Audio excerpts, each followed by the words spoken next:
as long as he's got this team playing like we saw in weeks 1 and 2, people are excited about it. When it gets to the level that we saw last week, it's like you don't last very long as a coach if you repeatedly put out that type of effort.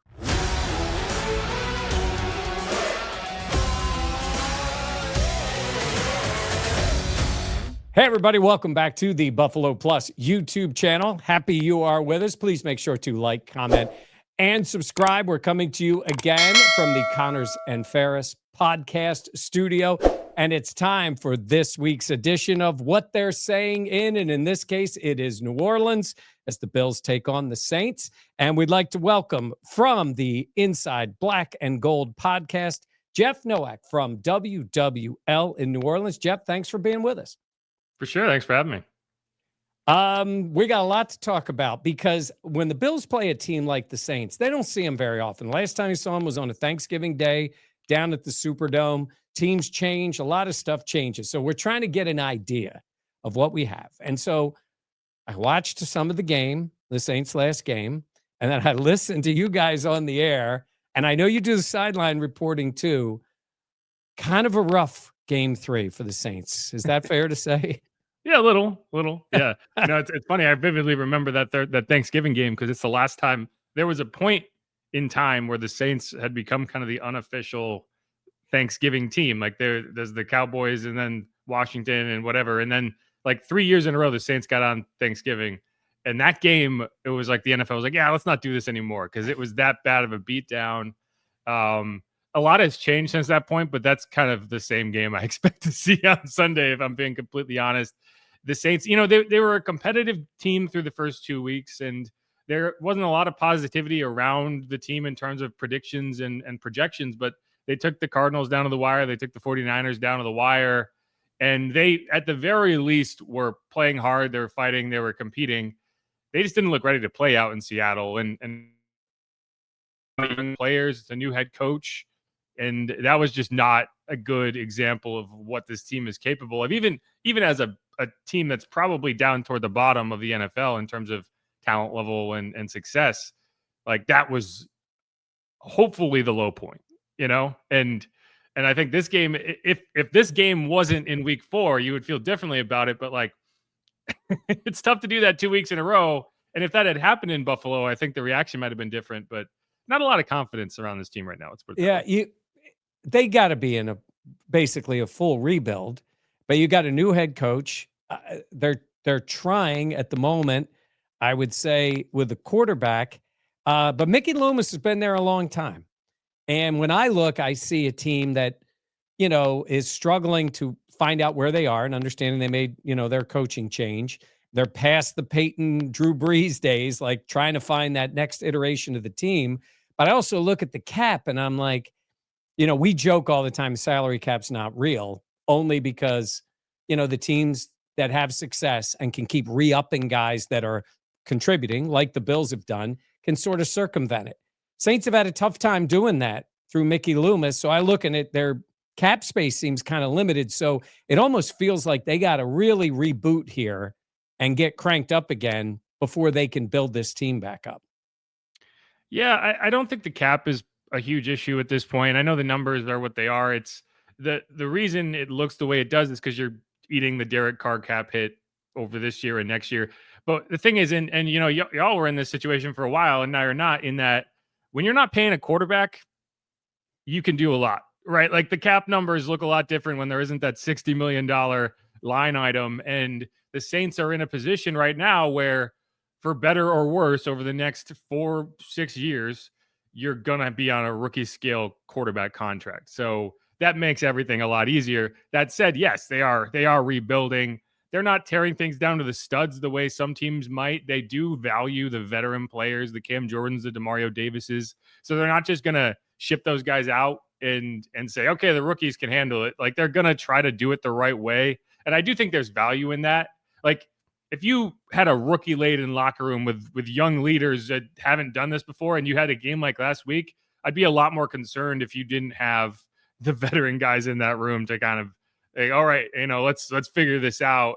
Maybe with a few more curse words thrown in. But no, I mean, they're rebuilding. There's no question around whether they're rebuilding. And I think any NFL rebuild is going to last as long as it takes to find the right quarterback. Mm-hmm. That's just life in the NFL. If you don't have a quarterback, you do not have much of a chance to win. And so that's what this season is about. You're seeing what Spencer Rattler has now. He's struck me as a backup ceiling type player, but I think he has actually peaks. And so you're kind of riding this out. I think week 5 and beyond is where you would look at and say Tyler Shuck could make his debut any of those weeks. When the schedule came out and you're looking at it, okay, you have a rookie quarterback that you might throw in. It was like, okay, let's get past week 4. Let's get past the Bills. I don't want to send a rookie quarterback up to Buffalo and have him face that buzzsaw. Anything beyond that is fair game. But no, they're rebuilding. They're trying to find their way. And yeah, I mean, Mickey Loomis has been around forever. I think he's the longest tenured GM outside of Jerry Jones at this point. And there is a little it's bubbling. It's like, if we're gonna reset everything else, why aren't we resetting the GM kind of situation?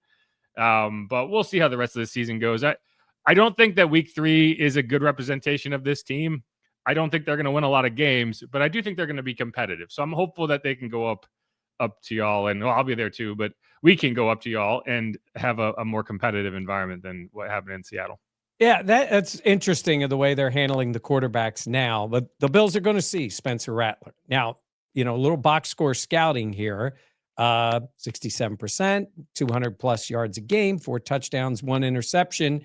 How would you judge him of what you've seen? And I know this last game was rough team-wise, but what do you see out of him, and what are Bills fans going to see when he comes up to Orchard Park Sunday? Yeah, the game in week 3, a lot of that was, special teams was the biggest issue for the Saints in week 3. It was not the offense per se. The offense wasn't great, but it wasn't really the reason you lost. The interception came on a 4th down in the second half where you were just trying to make something happen. It was really a bad play by the defense. They sacrificed 15 yards to get an interception on the board. But either way, I think what you're going to see out of Spencer Rattler is a guy who's going to get the ball out of his hands quickly. He's not going to take a lot of risks with the ball. And, you're putting a cap on the offense with the way that you're asking him to play, but you're also putting the floor on the offense and creating a situation where the offense is going to try to do enough that with complementary football and an effective defense and special teams that isn't allowing a 95-yard punt return, a blocked punt, 60-yard kickoff return, you give yourself a chance.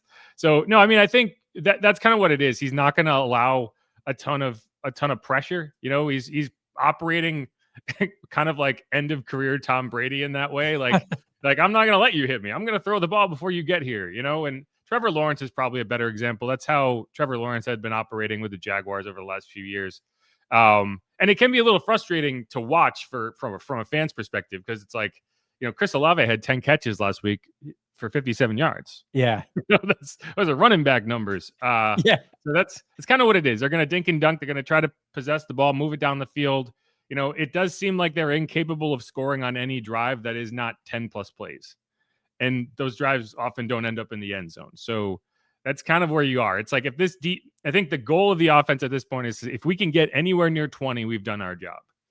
I was going to say, it's kind of wild. You mentioned Chris Olave. He's a guy that comes up a lot with Bills fans, because the one thing this Bills team has lacked is a real speed receiver.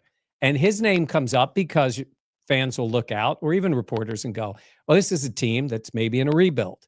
And could you at some point make a play for a guy? When I think of him, I think of that speed. I also think of the concussions that he's had in his career. How has he been? And I know that game maybe is just that object because of the way they've had to play. But 10 catches for 57 yards doesn't seem to be what he's capable of. How is he physically, and what can we expect to see maybe if the quarterback play opens up a little bit? Yeah, I mean, if you're in a PPR fantasy league, you love him. If you're in any other context, you're not a huge fan at this point. But I mean, he's healthy. It's the health isn't the issue. Obviously, anytime you have the concussion history, you're just one hit away from that all becoming a thing again. But he has taken some big hits. He took a big hit in week 1, and everyone kind of held their breath. And he joked, anytime he takes a hit, they take him off the field and immediately throw him into the tent. But it's like, I'm good. I can go back in.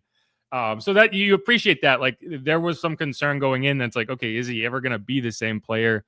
I don't think the numbers this year are representative of a guy playing scared. If that's even though it might seem that way, like he's not afraid to go over the middle of the field. He's not afraid to attack deep. The Saints just haven't been attacking deep, and it's also a situation where he's not even the best deep threat on the team because Rashid Shaheed is like Mhm. an elite deep threat. So when you are going to attack deep, it's often not going to be Chris.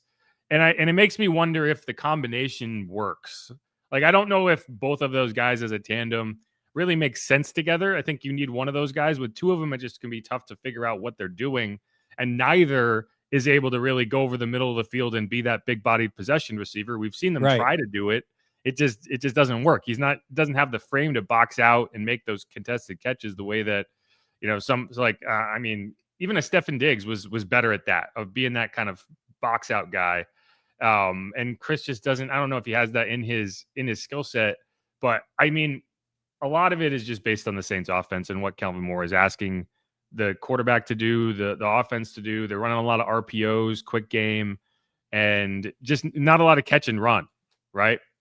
But I don't think the issue is Chris. I think Chris is doing a good job, and the receivers are getting frustrated. Like you can see it. Like you talk to them post game, and they're just like, "We're gonna keep doing it. We're gonna keep running these short hitches and whatnot." But yeah, I mean, he's still a good player, and he's under contract for next year. They picked up his option, so they are committed to him as far as that goes. Next year, you're gonna have to decide whether to pay him on one of these big wide receiver contracts that everyone seems to get, and that's gonna be the bigger question. Yeah, and with Shaheed, what did he have? 11 touchdowns last year. Now I know a different offense and different, but he has been the deep threat guy. Um, Shaheed has been, and I see like 20 targets so far. Is it just again? We're going back to this, but just the way they have to play with Rattler that is kept him somewhat under wraps. And I know it's 3 games in, but kept him under wraps so far. Yeah, I mean, Shaheed only played in 6 games last year. He got hurt, and he was coming off a knee injury. So, but no, he's been kind of the elite deep threat from a yards per catch situation, from a just intended air yards kind of Right. situation. And they just haven't been running those play. They just haven't been attacking those deep balls. And you faced a lot of shell. The Cardinals played a lot of shell in this last game. When a team gets up 28 points in the first half, they're not exactly going to surrender a lot over the top. They're going to say the safeties are going to play deep, and you're going to have to go underneath, and it becomes difficult to operate that way. I think they need to start attacking over the top with guys like Shaheed and Olave, because I don't see there's not an issue with either of them in terms of what they were able to do.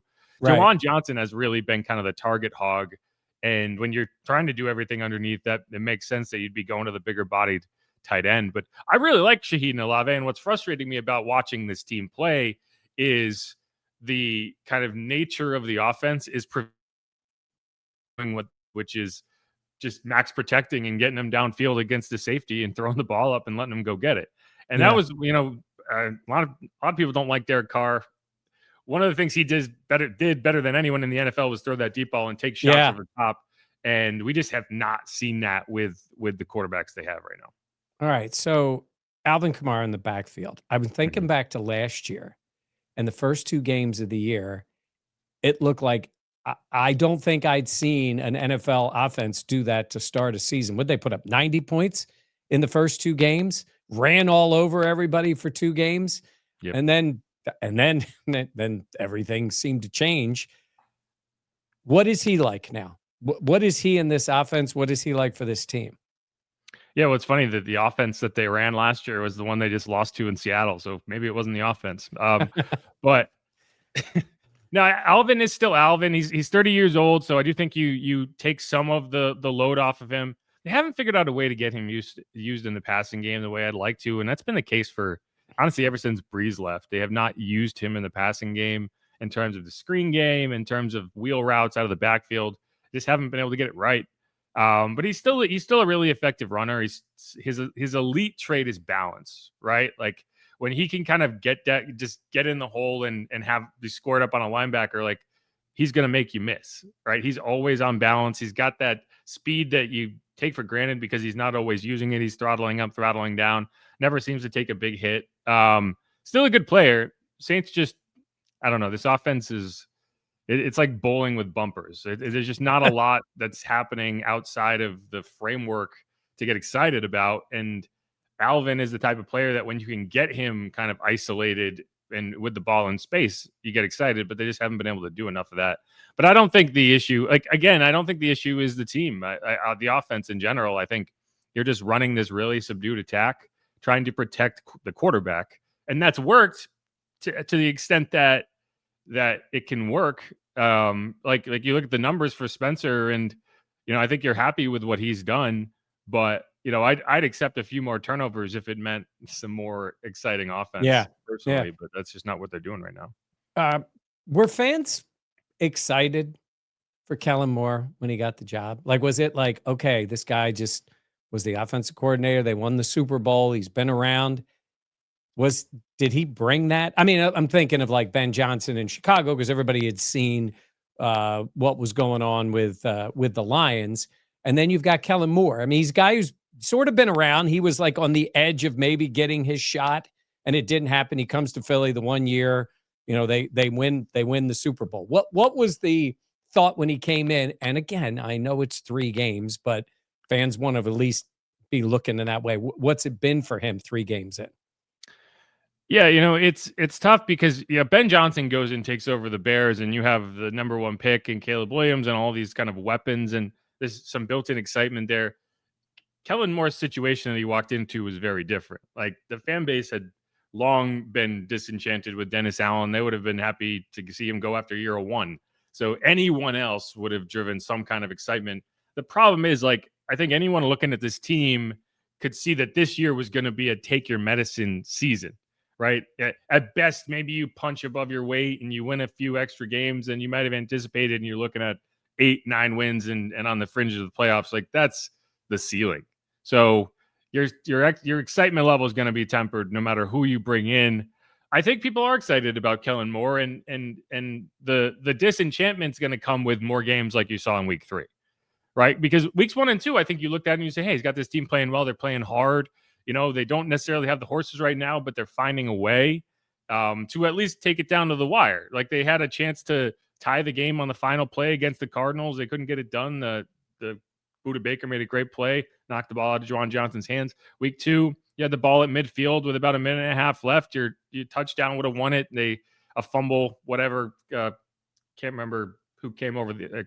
Bryce Huff came off the edge unblocked and knocked the ball out, and that's the game. But you can live with losses when they come in that form. You can't live with 38 or 44-13 or 21-0 in 6 minutes into the game. You can't live with that. And as long as he's got this team playing like we saw in weeks 1 and 2, people are excited about it. When it gets to the level that we saw last week, it's like you don't last very long as a coach if you repeatedly put out that type of effort, or your players do at the very least. So there's definitely a lot more questions going on right now than there probably were over the first 3-4 weeks of the season. Yeah, I made the comparison when the Bills played the Jets that it reminded me, the Jets situation, a little bit of 2017 with the Bills. So Sean McDermott comes in, defensive head coach, like Aaron Glenn, with a veteran quarterback, they had Tyrod Taylor, and the Jets have Tyrod now playing. And they had some veteran players on defense, much like the Saints do, maybe where their leaders are defensively.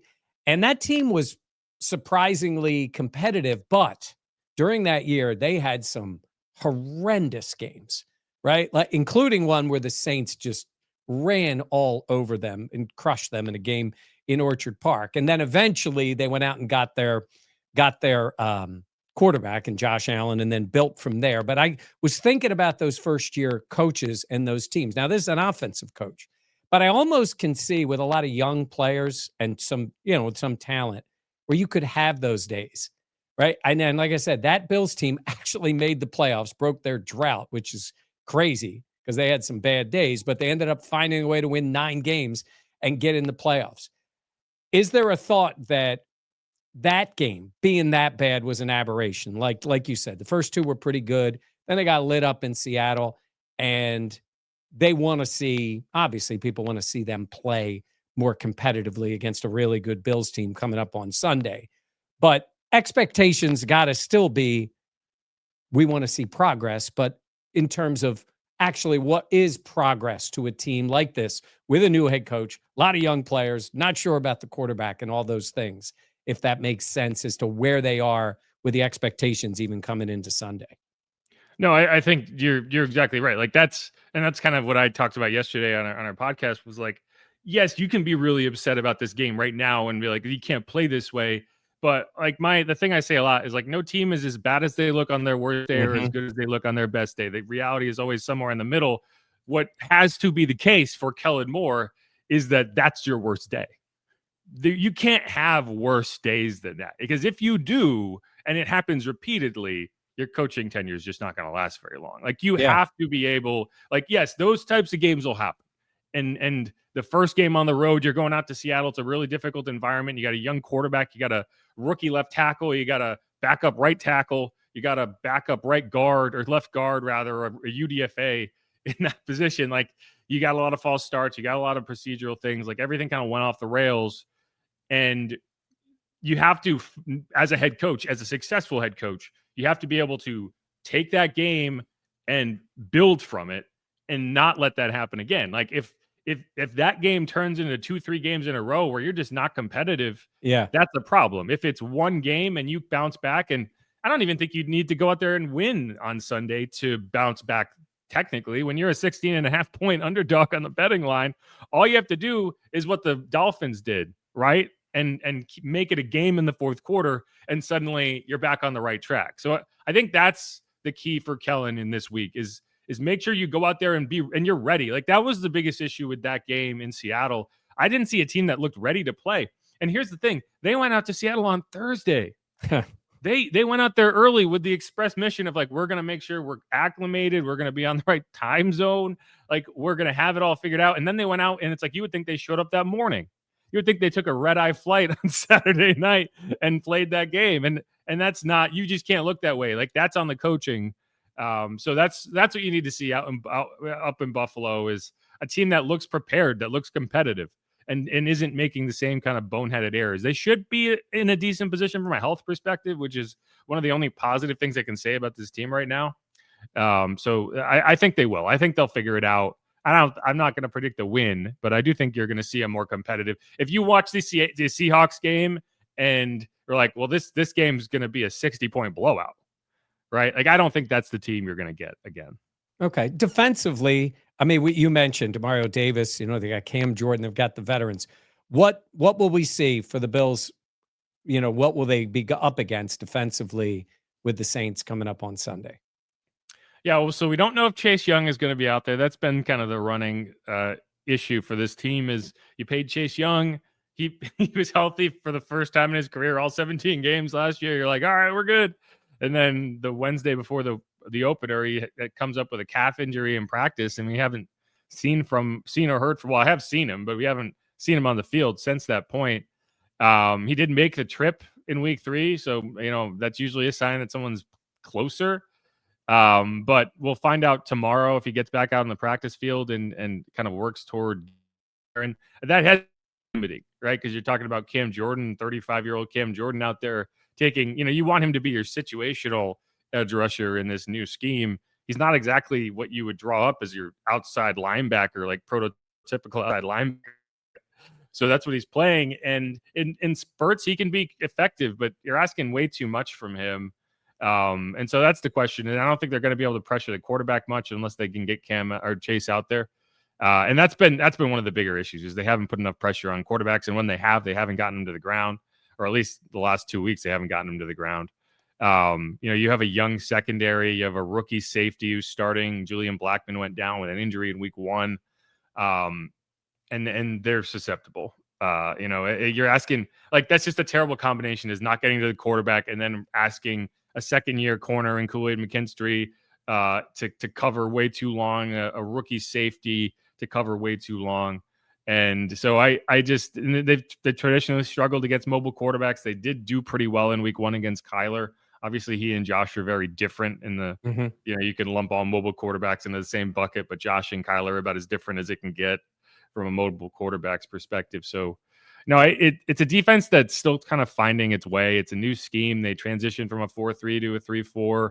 I don't know if everyone's getting that. The linebackers seem to be a little confused at times. Like Pete Werner seems to just get lost in space a little bit too frequently. I think DeMario has played well, and DeMario is always going to be that kind of linchpin of the defense. But there's a lot of space to run into. It's what I've been seeing. Is they're playing a lot of soft zone coverage. And there's just these gaping holes where if you have receivers that understand where to find the gaps in the zones, they could eat it up. So Yeah, that's been an issue. I was thinking because last week, if you watch the Bills and the Dolphins, the distance on the passes from scrimmage was absurdly low. I mean, Yeah. Tua always plays like that. Josh Allen's average target was like 1.8 yards. Like everything was near the line of scrimmage. They don't really challenge that much deep, like throw the ball, try to get it over somebody's head. It's more of him there. And I'm thinking that this may be the week they can try to get that going in the passing game, whether it's, deep middle or actually down the field, because it has not been, it really has not been. And we say this all the time. This is the world we live in. I've covered this team for 38 years. I saw great football, then 20 years of garbage, and now they're back. And we're sitting here being critical of the Bills' offense when they averaged 30 points a game, and they scored 30 again this past week. But sometimes you do look and go, the bar is so high for them in terms of what they're supposed to do. I mean, they're fighting for the 1 seed, and the only thing they can't do is beat the Chiefs. But they do, I feel like, need to get that going in the passing game. And that's why I'm wondering if maybe this is a week they at least have some success that way going down the field. Yeah, it's tough because so many teams now just say, "Hey, we're going to put a shell on it. We're going to you can go underneath if you want to keep going underneath. Play 14, play a drive, you can do it." And I do think it's it's a product of teams not being dedicated to the run game, right? Like that's how you stop teams from doing that. Is you pound them with the run game, and then they have to bring a safety down in the box. You can't play a shell defense if you have to bring an extra safety in to play the run. And just teams just don't seem to be willing to play that way, to go under center and just play some smash mouth football. And the teams that do seem to be having a lot of success running the ball. But I don't think a lot of offenses are built the way they need to be built to take advantage of that. You have all these tiny little safeties. Everyone's in nickel. Well, why aren't you running the ball? Like, why do the Ravens seem to have success running the ball? It's because they have a big old running back and they're not afraid to use him. And so, yeah, I don't know. I don't know how the Saints are going to adjust.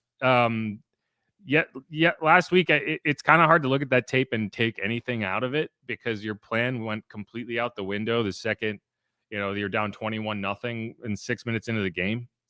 But no, the Saints are susceptible over the top. I mean, they don't have very rangy safeties. Justin Reed, I really like Justin Reed. Y'all have seen Justin Reed. We know him from the yeah. But he's more of a thumper. He's not really a rangy safety. Jonas Sanker, who's the rookie they're playing, he's more of a thumper too. Like these aren't guys that I want to see running downfield. Ike Adam on the outside is not a particularly daunting matchup for anybody. Kool-Aid has been good, but he's been getting burned. So no, there's just not a lot to like with this Saints team. Like there's a lot of holes in this Saints team that you could take advantage of, and it's really just a question of which one you're going to go after. The one thing they have done is stop the run, and so if they can continue to do that, it gives them a chance. Jerry Jones would love that, wouldn't he? That's his goal number one, right? Stop the run. That's his goal. If you're thinking about the way the Cowboys want to play. And when you mentioned that, I just wanted to ask you this: with Kellen Moore, is he the kind of guy that, I don't know if he's already said it or would say, we burn the tape, we move on, or they got to learn from it? Like to your point, there's things you learn from tape, and they all say this: you either win or you learn, or you do both. But sometimes a game like that with a team, you got to just flush it, right? And just better effort, better preparation, and all the things that go with coming up to Buffalo to try to play this week. I always get a kick out of when people say, like, you either win or you learn. Like it's the first time anyone's ever said that. Yes. A player said that in the locker room the other day, and I'm like, wow. But no, I'm joking. Well, but, no, it's funny because you watch a lot of games, and I mean, I just watched the Bills Sunday, and they won, and they need to learn Like Yeah. Miami was right there against them. Hell, they had to make a tremendous comeback to beat Baltimore when they played atrociously for 3+ quarters in that game, or three quarters in that game. So, and then they beat the Jets. And by the way, you'll look at the numbers of third down defense for the Bills, and it was hilarious coming into the game because there was comments saying, well, man, the Bills are struggling on third down. They were number one in the league. Well, Baltimore was, I think, 6 of 11. They barely made it to third down. They just kept scoring Right. touchdowns. And Right. then the Jets went 0 for 11. So, it's a great, when you throw in an 0 for 11, the numbers are skewed a little bit. And then Miami was 10 of 15. I mean, third downs for the Bills defense has been brutal. I think a team like the Saints, if I'm running the ball and I'm trying to convert on third down and keep frustrating the Bills, because while they're winning, there has been some issues with this team that they need to correct.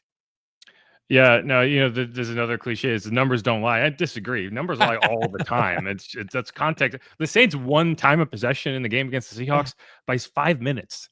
Yeah. That was not close. But no, I don't think when you're a good team and you have kind of a just stunningly bad day, like everything goes wrong, you can say, hey, we're going to go outside. We're going to bury the tape in the backyard. Right. Like we know what happened. We know what we need to fix. We don't need to stare at it all day. When you're a bad team, you don't get the luxury of being able to do that. You have young players who you need to take the task if they're not playing the right way. You need to figure out, especially on special teams, what went wrong. Like, it's funny how easily you can like just take for granted special teams and just say, hey, can we just cover a punt? Like, apparently not. Like that's when you're a small margin team and you don't have the luxury of a Josh Allen or an MVP candidate type quarterback who can make up the gap when you screw up somewhere else. Like special teams becomes your lifeblood. Like you cannot surrender points there if you want to have a chance. And to me, that's the biggest issue for the Saints that they need to spend this week looking at. It's like, and that's because that's a big unit. Like there's a lot of players who have a hand in that. And it's the type of play that you go to the bathroom and don't even watch, and you come back and you're like, wait, what do you mean they scored a touchdown? And it's like you kicked a 61-yard punt. So was it on the punter? Outkicked your coverage is another cliche, and I think it exists for a reason because that's what happened. So Yeah. it's like there's 10 different things that need to go one way, and you got to figure out who didn't do it the right way. And I think that's demoralizing as a team, right? You're a defense, you get off the field and you screw up on the punt, right? Or vice versa. Like you're an offense and you drive to midfield and it's like, okay, we can at least pin them deep. And instead they score a touchdown and you're coming right back on the field. Like that's just that takes you out entirely. So now this team needs to learn. That to be fair, that wasn't the messaging from Kellen after the game. He was like, we're gonna sit in this one for a while because that's what you have to do. Yeah, it's funny you mentioned the special teams because I was watching the game not this week, the week before when the Bucks were playing, and they Yeah. had a punt blocked and they gave up a long return, but Baker saved him, drove him down the field, and won the game. It's to your point where a team that doesn't have a guy, he may not be MVP level, but pretty good and great at the end of games, can make that play. The Bills just played the Dolphins. The Dolphins had this great return for a touchdown against New England, and then proceed to let New England return the next kickoff all the way to the touchdown. And to your point about special teams, look at what we just saw this all over the league with blocked field goals and mistakes on all kinds of special teams. So I think it has been pretty volatile around the league and has impacted games. The Bills have survived it. They won their first game on a field goal in the last play. And if you look at the replay of that, Kyle Hamilton walks in and has one hand up. He's within an inch of ending that game and winning it for Baltimore. So it can happen to anybody, but you're right. If you got the guy that can make up for it at some point, I guess it isn't as impactful in the final results as it is for a team like the Saints. Yeah, and it's funny. Like I watched the Bills Ravens game, and I'm like, how did the Bills win this game? Like there was like 3 points where I was like, it's over. I'm like, wait, it's not. And then the Ravens did it again yesterday. Like the Ravens are really good at not winning games. It feels like they should win, but hey, it is what it is. Like I always say this, like winning is a learned skill. Like winning doesn't happen by accident. Like there's teams that are really good at losing and there are teams that are really good at winning. And those are the moments like you have a Baker Mayfield, like the Bucks have won 3 games in a row where it came Yeah. down to the final minute. And like, what was Tom Brady elite at? Like, there's a lot of things Tom Brady was really good at. What he was elite at is going and winning a football game. Pat Mahomes, same way. Josh Allen, unless he's playing Pat Mahomes, same way, Yeah. right? So, it is what it is. The Saints are not in a position where they can win with anything but complimentary football. And Okay. that's a recipe for not winning a lot of games. So the last thing I always ask, it depends on who the Bills are playing, but give me the game plan. You or Jeff, he goes to you and he says, "Give me the game plan. We need to beat the Bills." Or I will even give you, make it competitive, keep it in there. What's the game plan for the Saints that would say they're in this game into the second half, into the fourth quarter, and have a shot? I think it's the same that it's been, and they just haven't. It's not like they're going to change their plan. They just have to execute their plan, which is you need to get out to a fast start, right? Like this team, I don't know what they're even going to look like playing with a lead. I don't think they've had one. And I'm thinking back, like I think they may have been leading the Cardinals like 7-6 at one point in that game, and then immediately it went away. Like you just need to have a good start to a game, like build some confidence and have scoreboard pressure on the other team. That's when mistakes happen. Is when the other team is pressing a little bit, they're trying to make something happen, and then you can make a play. The Saints have played 3 consecutive games backpedaling the entire way. And so, I'd like to see them run the ball. I haven't gotten a chance to look at the Bills tape that closely yet, but they need to be able to run the ball. They need to be able to create third and manageable situations and then execute and get on the board, like finish off whether it's their opening drive or their second drive for a touchdown and win that way. Like they're not going to win in games that they're trailing by 2 scores, especially on the road. You need to take the crowd out of the game. You need to put yourself in an advantageous situation and then take advantage of it. That's really what the Dolphins did coming in Torch Right. Park. And I know they have Tua and Tyreek Hill and Jalen Waddle. Like they have that level of player around, but that's really the way they played. They got themselves in, and even when they weren't third and manageable, they still converted. So kept frustrating the Bills, kept Josh Allen off the field, and they finished with touchdowns. And they tied them up, and had a chance to do it again, and then made their big mistake. But that was the way to stay in the game. So we'll Yeah. see if New Orleans can do that. I don't have a ton of faith that they can, but that's got to be with it. Like you have to be efficient and you have to put points on the board. Yeah. Yeah, it is tough when you're in that spot. All right, Jeff, let everybody know where they can find you, listen, get some more information, or lead up to when the Bills play the Saints. Yeah, my totally upbeat predictions for this team. Yeah, you can find me on Twitter at Jeff_Nowak. Inside Black and Gold is the podcast. If you want to hear us react to what will certainly be a Bills friendly game, I imagine. And then over at WWL.com, that's where we have the latest news, notes, and analysis. I'll be on the sideline. So if anyone wants to say hi and heckle me, that's where I will be. But yeah, no, it's good. I'm excited. I haven't been up to Buffalo. I'm from Connecticut originally, so I know the area pretty well, but I've never been up to is it Orchard Park? Orchard Park. So you'll get the last time you'll be in this stadium, and you will see the brand new stadium, the house that Josh built is right across the street there. So they're still opening open up though. next year. Still Not open air, but very, very, very different than what you. And it's funny when you stand there in the parking lot and you see them both. One just opens up like this to let every ounce of wind hit you, and the other one is more tighter at the top, protect a lot of the seats. They didn't want the dome, but they tried to make it a little bit better. But you're catching it in September. I mean, Trust me, I know. I saw this. I saw the opponents, and it was like we had the Bears and the Bills on the schedule, and I was like, please not in December, please not. Yes, December. and this is the only 1:00 game for the Bills in the first 4 in terms of home games. Yeah. So they had a Sunday night and a Thursday night. They got another Sunday night with New England coming up. So it'll be something. And I will tell you this on the Saints side of the field. The sun's out. You're going to be warm there on the sidelines in Orchard Park. I can't wait. Yeah, it'll be something. So anyhow, Jeff, thanks so much for being with us. Jeff Nowak from the Inside the Black and Gold podcast, WWL. We appreciate him being with us and for his honest appraisal of what the Saints are. And hey, that's what they say. It's why they play the games. That's the way the Browns went into it with the Packers, and they came away with a win. So Bills fans better be ready. You never know what happens in the NFL. That's going to do it for us this week. Thanks for being with us. Please make sure to like, comment, and subscribe. Thanks for being with us again in the Connors and Ferris podcast studio. And we will be live in Canandaigua on Thursday night doing our podcast. So make sure you come down to Lincoln Hill Farms, where we'll be there, Jenna, Dan, and myself, for the latest Buffalo Plus podcast. Thanks for watching, and we'll see you next time on Buffalo Plus.